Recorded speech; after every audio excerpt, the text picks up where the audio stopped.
اعوذ باللہ من الشیطان الرجیم بسم اللہ الرحمن الرحیم انما المؤمنون اخوہ فاصلحوا بین اخویکم واتقوا اللہ لعلکم ترحمون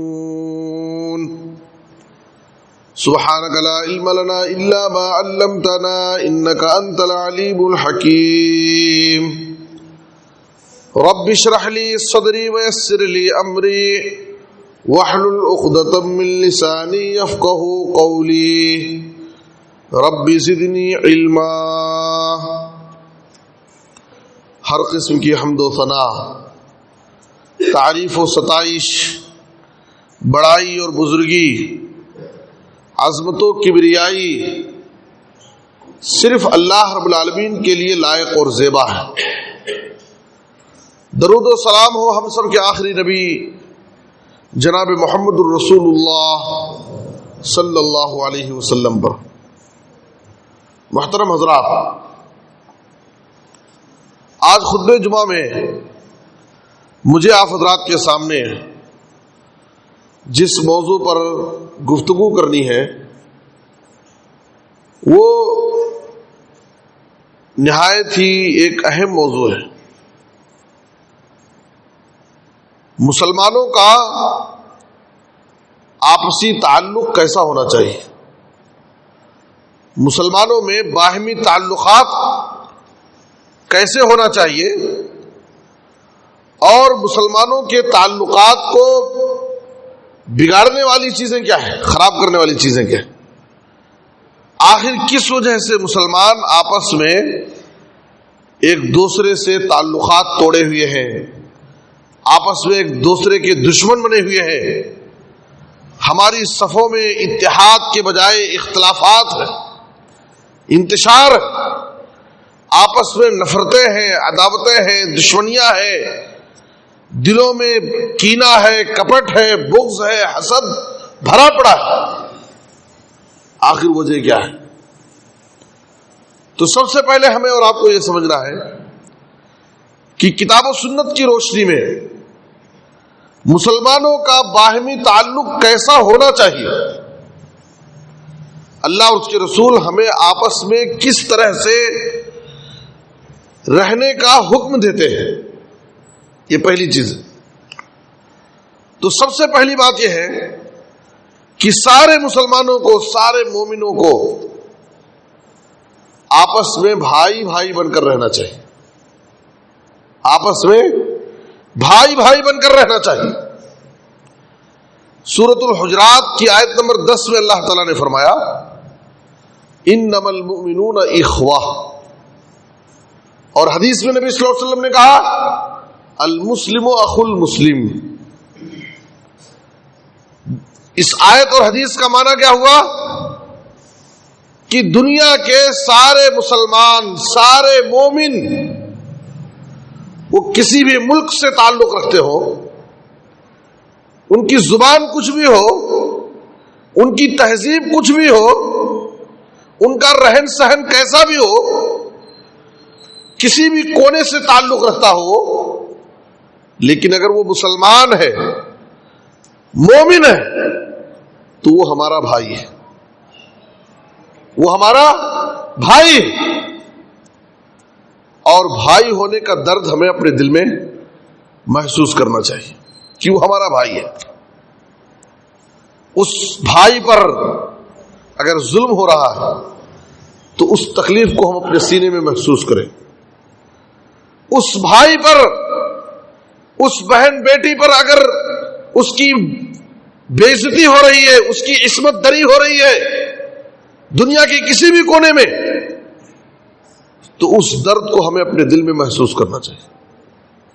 اس لیے کہ سارے مسلمان، سارے مومن آپس میں بھائی ہیں. یہ اسلام ہمیں پیغام دیتا ہے کہ ہم آپس میں بھائی بھائی بن کر کے رہیں. انما المؤمنون اخوہ، سارے مومن آپس میں بھائی ہیں. دوسری بات یہ ہے کہ اسلام ہمیں اس بات کی تعلیم دیتا ہے کہ ہم دوستانہ تعلقات قائم کریں. سارے مسلمان، سارے مومن آپس میں ان کے تعلقات کیسے ہونا چاہیے؟ دوستانہ تعلقات ہونا چاہیے. دوستی کا تعلق، ہم آپس میں ایک دوسرے کے دوست ہیں، دوستانہ تعلق ہونا چاہیے. دشمنی کا تعلق نہیں ہونا چاہیے، اس لیے کہ وہ ہمارا بھائی ہے. بھائی سے اگر کبھی کوئی غلطی ہو گئی تو ہم نظر انداز کر دیتے ہیں، اصلاح کر لیتے ہیں، اس کو ہم سمجھا لیتے ہیں، زندگی بھر دشمنی باقی نہیں رکھتے. تو اسی طریقے سے ہمارا مسلمان بھائی، ہمارا مومن بھائی ہمارا بھائی ہے، اس سے ہمارا تعلق دوستانہ ہونا چاہیے. اس کی دلیل کیا ہے؟ قرآن مجید میں اللہ تعالیٰ نے سورۃ التوبہ کی آیت نمبر 70 پر 1 میں فرمایا والمؤمنون والمؤمنات بعضهم اولیاء بعض یأمرون بالمعروف وینہون عن المنکر ویقیمون الصلاة ویؤتون الزکاة ویطیعون اللہ ورسولہ اولئک سیرحمہم اللہ ان اللہ عزیز حکیم. اس آیت میں اللہ تعالیٰ نے فرمایا کہ سارے مومن مرد اور ساری مومنہ عورتیں آپس میں ایک دوسرے کے دوست ہیں. مومن مرد سب آپس میں ایک دوسرے کے دوست ہیں اور مومنہ عورتیں بھی آپس میں ایک دوسرے کے دوست ہیں. اب اس دوستی کا تقاضا کیا ہے؟ جب سب آپس میں دوست ہیں تو دوستی کا تقاضا کیا ہے؟ یأمرون بالمعروف، ہم ایک دوسرے کو بھلائی کا حکم دیں، اچھی بات بتائیں، نیکی کی طرف بلائیں، اس لیے کہ وہ ہمارا دوست. اگر ہم اس کو دعوت نہیں دیں گے، گناہوں سے ہم اس کو نہیں بچائیں گے، بھلائی کی طرف اس کو نہیں بلائیں گے، کہیں ایسا نہ ہو کہ کسی برے راستے پر چلا جائے. وہ ہمارا بھائی ہے، ہمارا دوست ہے، اگر وہ برائی کے راستے پر جا رہا ہے تو اسے ہمیں تکلیف محسوس کرنا چاہیے. اگر وہ شرک کی طرف جا رہا ہے، گمراہی کے راستے پر جا رہا ہے، وہ ہمارا بھائی ہے، ہمارا دوست ہے. دوستی کا اور بھائی ہونے کا تقاضا یہ ہے کہ ہم اس کو نیکی کی طرف بلائیں، اس کو توحید کی دعوت دیں، شرک سے ڈرائیں، نبی صلی اللہ علیہ وسلم کی سنت اس کو بتائیں. یہ دوستی کا تقاضا ہے. یأمرون بالمعروف وینہون عن المنکر. اور آپ کو معلوم ہے کہ اس روئے زمین پر، اس دنیا میں سب سے بڑا معروف، سب سے بڑی نیکی، سب سے بڑی بھلائی اگر کوئی ہو سکتی ہے تو کیا ہے؟ توحید ہے، ایمان ہے. یہ ایمان کی دولت، توحید کی نعمت، صحیح عقیدہ، صحیح منہج جو ہمیں نصیب ہوا ہے، اس کی قدر و قیمت ہمیں صحیح ڈھنگ سے معلوم نہیں ہے. اس کی قدر و قیمت کو ہمیں یہ احساس ہی نہیں ہے. کتنی بڑی نعمت، کتنی بڑی نعمت. آج آپ غیروں کی زندگیوں کا جائزہ لیں کہ ان کی زندگی کیسی گزر رہی ہے، ان کا رہن سہن کیسا ہے، ان کے اٹھنے بیٹھنے کا انداز کیا ہے، ان کا طور طریقہ کیا ہے. آپ اللہ کا شکر ادا کریں گے کہ اللہ تعالیٰ نے ہمیں مسلمان بنایا. یہ اللہ کی بہت بڑی نعمت ہے. مسلمانوں میں بھی اللہ تعالیٰ نے ہم کو صحیح عقیدے والا بنایا. ہم اللہ کے دربار کو چھوڑ کر کے کسی دوسرے کے دربار میں نہیں جا سکتے. ہمارا ہاتھ اگر اٹھے گا تو صرف اللہ کے سامنے اٹھے گا. ہماری زندگی میں کتنے بھی مسائل آ جائیں، پریشانی آ جائے، لیکن ہم اس بات پر یقین رکھتے ہیں کہ نفع اور نقصان کا مالک صرف اللہ ہے. وہی ہم کو فائدہ دے سکتا ہے اور ہمارے نقصان کو ہٹا سکتا ہے. ہمیں اس بات پر یقین ہے کہ بیماری اگر اس کی طرف سے آئی ہے تو شفا دینے والی ذات بھی وہی ہے، اللہ. وَإِذَا مَرِضْتُ فَهُوَ يَشْفِينِ. ہم کبھی بھی کسی بھی حال میں اللہ کے دربار کو ہم نہیں چھوڑ سکتے. یہ ہمارا عقیدہ ہے, یہ ہمارا منہج ہے, یہ ہماری توحید, یہ ہمارا ایمان ہمیں یہی سکھاتا ہے. ہمیں اللہ کا شکر ادا ہوتا ہے. میرے بزرگ اور دوستو, ہمارا مسلمان بھائی, ہمارا مومن بھائی گمراہی کے راستے پر جا رہا ہے, شرک بدعت میں زندگی گزار رہا ہے, اور ہمیں ذرا بھی احساس نہیں ہوتا ہے, اور ہم نعرہ لگانے کے لیے کہتے ہیں کہ مسلمان بھائی میں. میرے بزرگ اور دوستو, اس بھائی ہونے کا پہلا تقاضا کیا ہے کہ ہم اس کو شرک سے بچائیں, گمراہی کے راستے سے بچائیں, جہنم کے گڑھے سے اس کو ہم کھینچیں, اس کو توحید کے راستے پر لائیں. یامرون بالمعروف وینہون عن المنکر, بھلائی کا حکم دے, برائی سے روکے. ویقیمون الصلاۃ, سارے مسلمان, سارے مومن آپس میں ایک دوسرے سے مل کر جماعت کے ساتھ کندھے سے کندھا, قدم سے قدم ملا کر کے نماز قائم کرتے ہیں. اس نماز کا فلسفہ کیا ہے؟ نماز کا فلسفہ کیا ہے کہ سارے مسلمانوں کو, سارے مومنوں کو ملانا, ایک ہی صف میں کھڑے ہو گئے, محمود و ایاز, نہ کوئی بندہ رہا نہ کوئی بندہ نواز. یہاں وقت کا مالدار, شہر کا سب سے بڑا امیر اور شہر کا سب سے بڑا غریب اور فقیر سب ایک ہی صف میں ایک ساتھ نماز کے لیے کھڑے ہوتے ہیں. یہاں اونچ نیچ نہیں ہے, یہاں امیری اور غریبی کا کوئی فرق نہیں. یہ نماز کی تعلیم ہے. وَيُقِيمُونَ الصَّلَاةَ, نماز قائم کرتے ہیں. وَيُؤْتُونَ الزَّكَاةَ, ہم مسلمانوں میں جو صاحب ثروت ہیں, جن کو اللہ تعالیٰ نے مال و دولت سے نوازا ہے, وہ اپنے غریب بھائیوں کی زکوٰۃ کے ذریعے مدد کرتے ہیں. اس لیے کیوں ہمارے بھائی, ہمارا مسلمان بھائی ہے تو اپنے غریب بھائی کی اپنے مال سے مدد کرتے ہیں. وَيُؤْتُونَ الزَّكَاةَ وَيُطِيعُونَ اللَّهَ وَرَسُولَهُ, اور اللہ اس کے رسول کی اطاعت کرتے ہیں. اللہ نے فرمایا کہ اگر سارے مسلمان, سارے مومن آپس میں بھلائی کا حکم دیں, برائی سے روکیں, نمازوں کو قائم کریں, زکوٰۃ ادا کریں, اللہ اور اس کے رسول کی اطاعت کریں, تو اللہ کی طرف سے بشارت کیا ہے؟ اولئک سیرحمہم اللہ, اللہ تعالی کی رحمتیں انہی پر نازل ہوتی, یہ اللہ کی رحمت کے مستحق ہوتے ہیں. لیکن شرط کیا ہے؟ وہ ان کاموں کو ادا کریں. یہ کام کریں گے تو اللہ کی رحمت نازل ہوگی. ہمیں شکوہ ہوتا ہے, ہمیں شکایت ہوتی ہے کہ آخر اللہ کی مدد کب آئے گی؟ مسلمان مظلوم ہے, مسلمان مقہور ہے, مسلمان پریشان حال ہے, مسلمان ایسے ہے, مسلمان ویسے ہے, اللہ کی مدد کب آئے گی؟ اللہ کی رحمت کب نازل ہوگی؟ میرے بزرگ اور دوستو, اللہ تعالیٰ نے اپنی نصرت اور مدد کا وعدہ مشروط کیا ہے جب ہم واقعی اللہ پر ایمان لے آئے, اللہ والے ہو جائے, اللہ کی عبادت کرے, اللہ کو راضی کرے, اللہ کے حکموں پر چلیں, اللہ ضرور اپنے وعدے کو ہم سے پورا کرے گا. اللہ کیا فرماتا ہے سورہ محمد میں؟ یا ایھا الذین آمنوا ان تنصروا اللہ ینصرکم ویثبت اقدامکم. اے ایمان والو, اگر تم اللہ کی مدد کرو گے تو اللہ تمہاری مدد کرے گا اور تمہیں ثابت قدمی دے گا, تمہارے قدموں کو جما دے گا.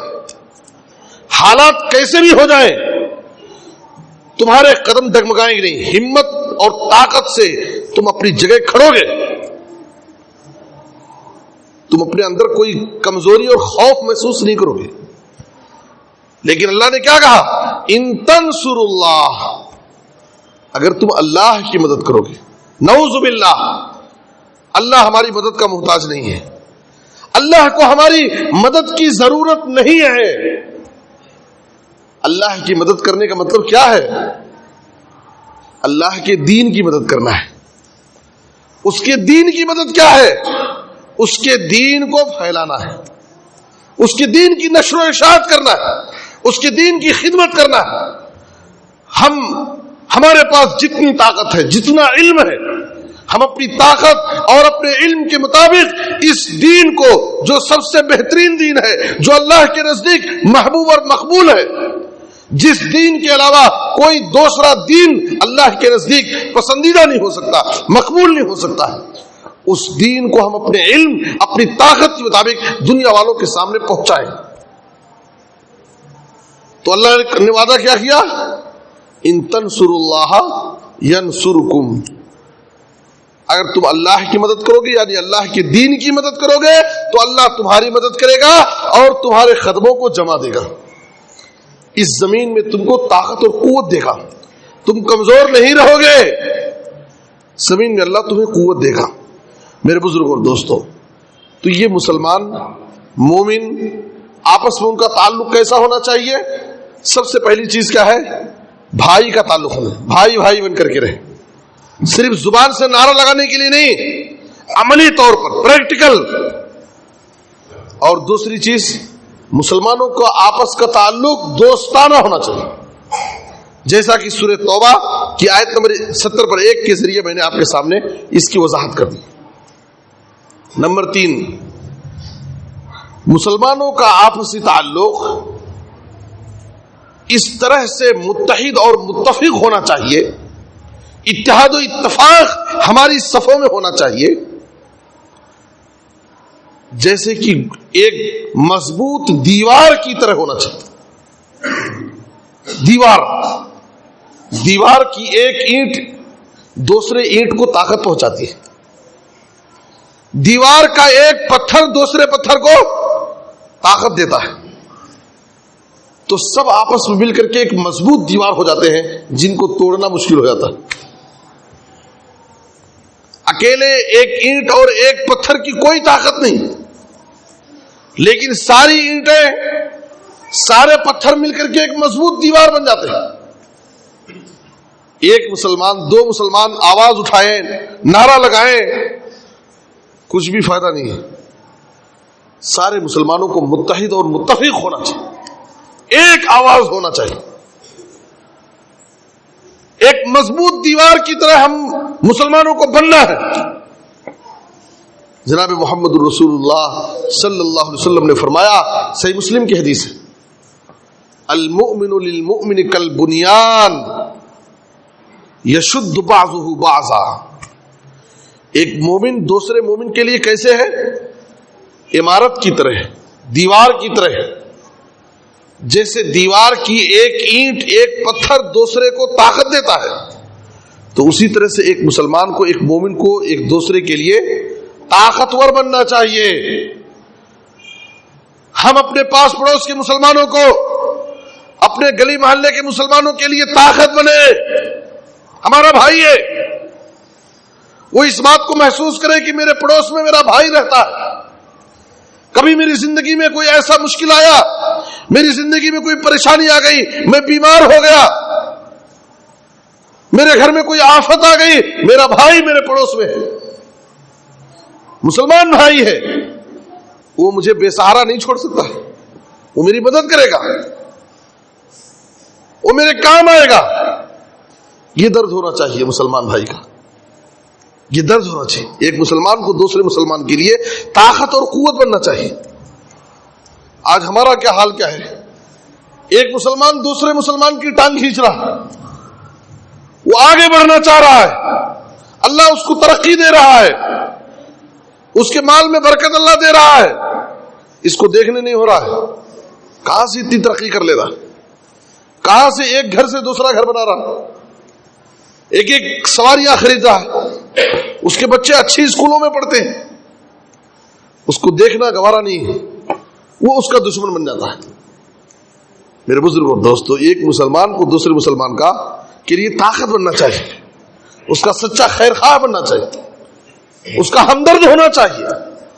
آج ہم نے مسلمانوں کے تعلقات کو ختم کر دیا، یہ اسلامی رشتہ، یہ دین کا رشتہ بڑا مضبوط رشتہ، یہ دین کا رشتہ، یہ ایمان کا رشتہ بڑا مضبوط ہے، یاد رکھیے، جس کو ہم بھلا چکے ہیں۔ تو تیسری چیز میں نے کیا آپ کے سامنے ذکر کی کہ ایک مسلمان کو دوسرے مسلمان کے لیے دیوار کی طرح ہونا چاہیے، عمارت کی اینٹ اور پتھر کی طرح ہونا چاہیے، ایک دوسرے کے لیے طاقت اور قوت بننا چاہیے۔ اور ایک چوتھی چیز، مسلمانوں کے آپسی تعلقات کیسے ہو؟ مسلمان آپس میں ایک جسم کی طرح ہو، ایک جسم کی طرح۔ کانٹا پیر میں چبھتا ہے، تکلیف پورا جسم محسوس کرتا ہے۔ چوٹ پیر میں لگتی ہے، سر میں چوٹ لگتی ہے، پورا جسم درد محسوس کرتا ہے، اس لیے کہ پورا جسم ایک ہے۔ نبی صلی اللہ علیہ وسلم یہی مثال دے رہے ہیں مسلمانوں کے آپسی تعلقات کی۔ مثل المؤمنین فی توادہم وتراحمہم وتعاطفہم مثل الجسد، اور بعض روایتوں میں مثل الجسد الواحد اذا اشتکى منہ عضو تداعى له سائر الجسد بالسہر والحمى۔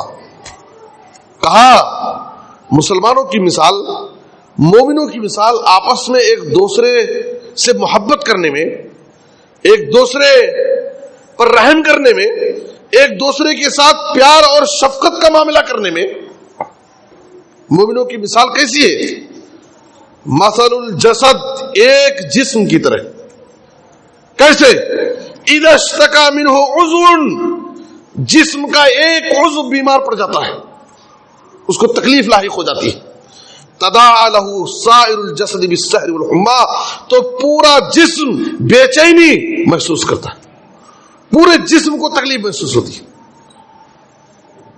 تو یہی تکلیف، یہی درد مسلمانوں کا ہمیں اپنے دلوں میں محسوس ہونا چاہیے، اس لیے کہ مسلمان آپس میں بھائی، مسلمان آپس میں ایک دوسرے کے دوست ہیں۔ اس دوستی اور بھائی کا تقاضا کیا ہے کہ ہم ایک جسم کی طرح بن جائیں۔ کسی کو بھی تکلیف ہو وہ تکلیف ہم محسوس کریں، کسی کو بھی نقصان ہو وہ نقصان ہم محسوس کریں اپنے دل میں۔ میرے بزرگ اور دوستو، کتنی پیاری تعلیمات ہیں کتاب و سنت کی۔ اسلام ہمیں آپس میں ایک دوسرے سے ملنے کی تعلیم دیتا ہے، پیار اور محبت کی تعلیم دیتا ہے، ملنساری کی تعلیم دیتا ہے، اخوت اور بھائی چارگی کی تعلیم دیتا ہے۔ اور آگے آئیے، 5واں پوائنٹ، مسلمانوں کا آپسی تعلق کیسا ہونا چاہیے؟ مسلمان ایک دوسرے کے ساتھ رحم و کرم والا ہو، ایک دوسرے سے محبت کرنے والا ہو، نفرت کرنے والا نہیں۔ مسلمانوں کا ایک دوسرے سے تعلق پیار اور محبت کا ہونا چاہیے، نفرت کا نہیں ہونا چاہیے، دشمنی کا نہیں ہونا چاہیے، عداوت کا نہیں ہونا چاہیے۔ 5واں پوائنٹ کیا ہے؟ مسلمانوں کا آپسی تعلق پیار اور محبت کا ہونا چاہیے۔ صحابہ کرام کی صفت یہی ہے۔ سورۃ الفتح کی آخری آیت نمبر 29 میں اللہ نے کیا فرمایا؟ اشداء محمد الرسول اللہ والذین معه اشداء علی الکفار رحماء بینہم۔ محمد صلی اللہ علیہ وسلم اللہ کے رسول ہیں، اور آپ کے جو ساتھی ہیں، آپ کے جو صحابہ ہیں، اشداء علی الکفار رحماء بینہم، کافروں کے لیے اگر سخت ہے تو آپس میں بڑے مہربان ہیں، نرم دل ہیں، ایک دوسرے کے لیے بڑے رحم دل ہیں۔ اور اللہ نے سورہ مائدہ میں کہا، آیت نمبر 50 اور 4 میں، اعزۃ علی المؤمنین اذلۃ علی الکافرین، کہ مومن آپس میں ایک دوسرے کے لیے نرم دل ہیں، اپنے دلوں میں اپنے بھائی کے لیے نرم گوشہ رکھتے ہیں۔ یہ مسلمانوں کی تعلیم ہے۔ اور صحیح مسلم میں جناب محمد الرسول اللہ صلی اللہ علیہ وسلم نے فرمایا، لا تدخلون الجنة حتى تؤمنوا ولا تؤمنوا حتى تحابوا ألا أدلكم على شيء إذا فعلتموه تحاببتم افشوا السلام بينكم۔ نبی صلی اللہ علیہ وسلم نے کہا کہ تم بغیر ایمان کے جنت میں نہیں جا سکتے، جنت میں جانے کے لیے مومن ہونا ضروری ہے، بغیر ایمان کی تم جنت میں نہیں جا سکتے۔ اور مومن ہونے کے لیے کیا ضروری ہے؟